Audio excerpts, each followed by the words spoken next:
Então... Bom, para esse experimento, nós vamos utilizar vela, uma caixa de fósforo, temos aqui um suporte, uma esfera de aço com uma cortina para segurar ela, um cadeado, uma chave, um alicate e também uma água fria.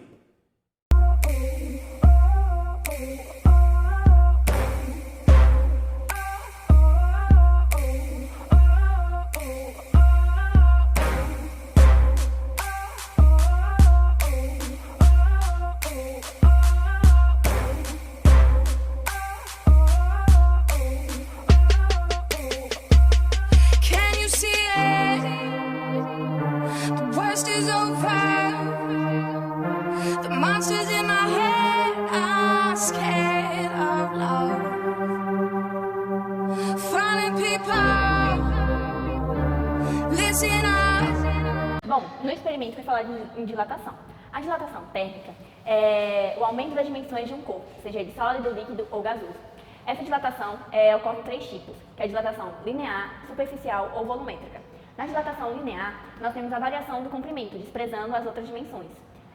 A variação desse comprimento, que é a dilatação, vai ser medida pelo comprimento inicial, vezes o coeficiente de dilatação linear, que varia de substância para substância, e a variação de temperatura. Já na superficial, ocorre da mesma forma, só que eu vou considerar 2 dimensões, que é a área, base vezes a altura. Em que eu vou considerar a área inicial multiplicada pelo coeficiente de dilatação superficial, que é o beta, e a variação de temperatura, sendo que o beta é 2 vezes o alfa, já que são 2 dimensões. Já na volumétrica, a gente vai ter uma variação no volume, em que eu vou considerar 3 dimensões, multiplicando o volume inicial vezes o coeficiente de dilatação volumétrica, que é o gama, vezes a variação de temperatura, sendo que o gama ele é equivalente a 3 vezes o alfa, já que são 3 dimensões. Ao final do experimento, nós podemos observar que ocorreu uma dilatação no volume dessa esfera. Antes, tínhamos uma esfera de aço com a temperatura ambiente, aproximadamente uns 28, 29 graus Celsius. Depois, essa esfera foi submetida a uma temperatura mais alta, a um fogo de uma vela.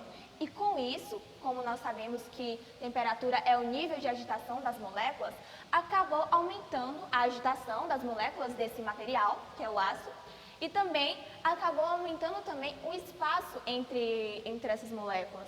Com isso, o volume também aumentou. Ocorreu então uma dilatação volumétrica, porque essa esfera ela tem o mesmo tamanho em relação às 3 dimensões, em relação ao comprimento, à largura e à altura. A dilatação dessa esfera de aço vai depender também do valor do seu coeficiente de dilatação volumétrica, que é o gama. Se esse coeficiente ele for alto, vai ter uma dilatação maior. Então, ao final, nós percebemos que, dilatando com o aumento da temperatura, houve a dilatação e a esfera não conseguiu passar por esse orifício.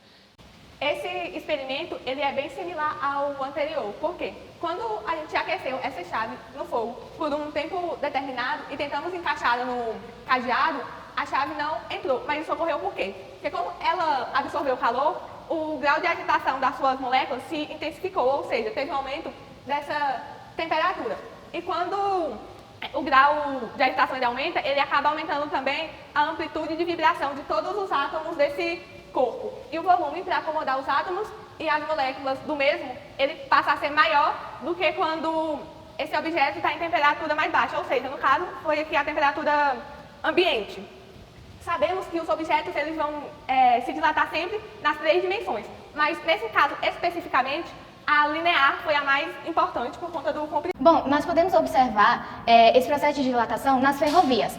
Há um espaço entre um trilho e outro para que eles se dilatem sem causar danos à estrutura. Também podemos observar entre as cerâmicas. Há um rejunte entre elas para que ocorra o processo de dilatação também. Ao colocarmos chá quente em um copo de vidro comum, pode acontecer que ele trinque. Isso porque a parte interna do copo ela vai estar aquecida, mas como o vidro é um mau condutor de calor, a parte externa ela vai demorar para estar aquecida. E aí acontece uma diferença de dilatação e acaba ocorrendo a trincagem do copo. Se vocês gostaram do vídeo, deixe seu like, se inscreva no canal e até o próximo vídeo do